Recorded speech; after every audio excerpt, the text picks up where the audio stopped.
Ito po ang money trail ng confidential funds ng OVP at DepEd based on the testimonies of Special Disbursing Officers Madam Gina F. Acosta ng OVP at ni Ginoong Edward Fajarda ng DepEd.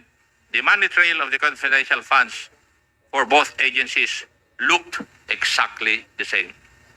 First, after finishing all internal financial processes and documentations and securing all required signatories in the disbursement vouchers, including Vice President Sara Duterte herself, the SDOs received the land bank checks representing the confidential funds for each quarter. Malalaking halaga po ang mga ito. Sa OVP pa lang, nakakuha sila ng 125 million bawat quarter simula noong 4th quarter of 2022 hanggang 3rd quarter of 2023. Sa DepEd naman, 37.5 million kada quarter for 3 quarters or a total of 112.5 million. Suma total, 612.5 million po lahat. The SDOs themselves are the payees in these quarterly checks. The next step was for the SDOs to encash the confidential funds checks.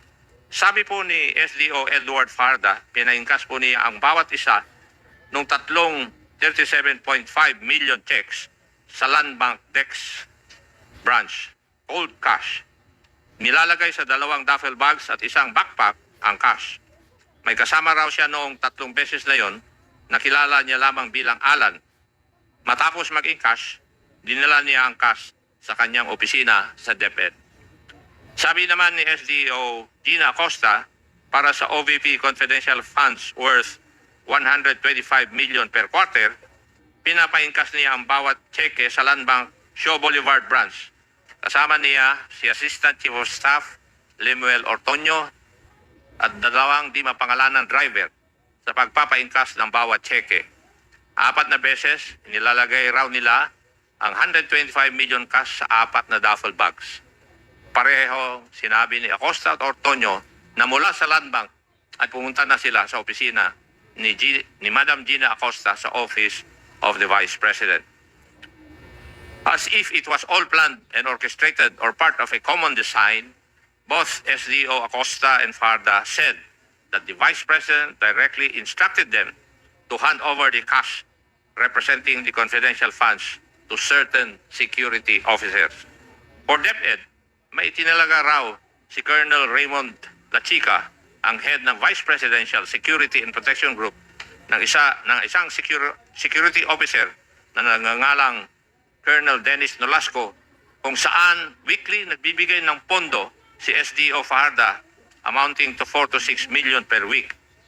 For the Office of the Vice President, si Colonel Lachica raw mismo ang security officer na buong pinag-aabutan ni SDO Acosta ng 125 million every quarter. Matapos di umano ibigay ng mga SDOs ang pera sa mga security officers na sina Colonel Nolasco at Colonel Lachica, wala na raw silang partisipasyon sa actual disbursement ng confidential funds.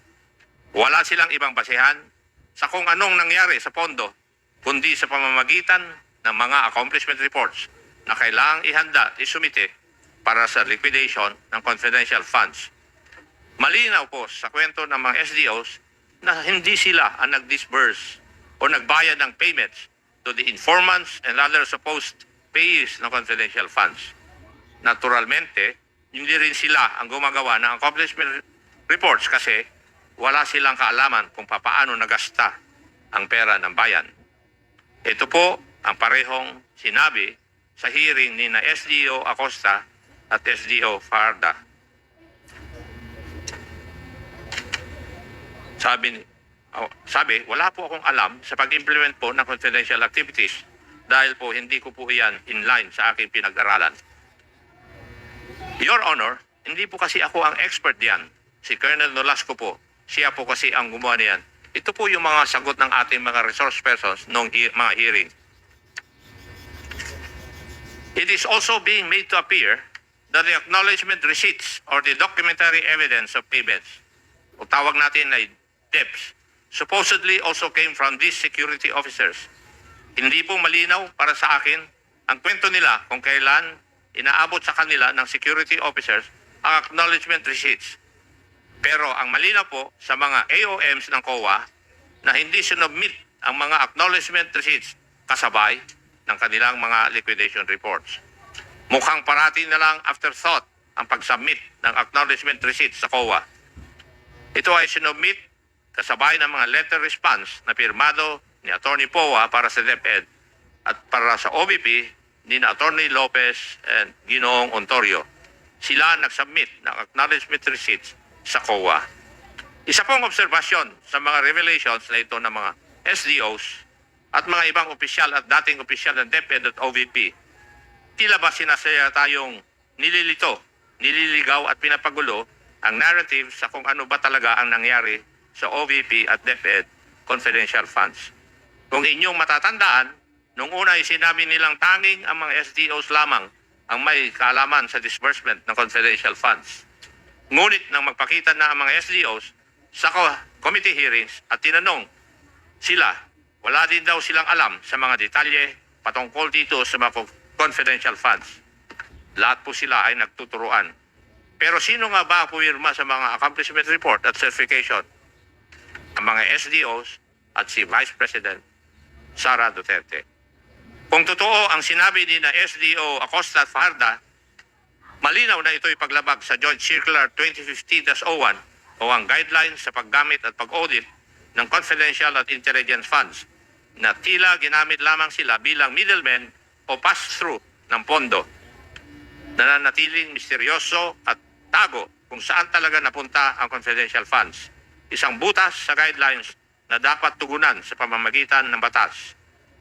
Mula sa Davao City na lumaki noong siya ay mayor hanggang sa mas malalaking pondo ng mapasa kamay niya bilang Vice President at DepEd Secretary, nakakapagtaka rin ang obsession ni Vice President Sara sa confidential funds. Marahil ito'y dahil sa kalakip ng opacity at antas ng secrecy sa pag-disburse ng mga confidential funds na tila nagiging daan upang ito'y abusuhin ng walang accountability. At pagbaliwala sa mga alituntuning ito ay isang paglapastangan sa tiwala ng publiko at sa prinsipyo ng pananagutan na dapat sinusunod ng bawat institusyon ng pamahalaan, lalong-lalo na sa opisina ng pangalawang Pangulo. Let me remind the public of what is at stake here. It would constitute graft and corruption if public funds are misused or misappropriated, or worse, if funds are diverted to personal use or benefit. And given the amount we are talking about here, this may be under the crime of plunder. We leave it to the investigative bodies of the government to investigate the crimes committed here. Meanwhile, our task now is to legislate measures that will leave no room for pilferage of public funds. Maraming salamat po. Thank you, Mr. Chair.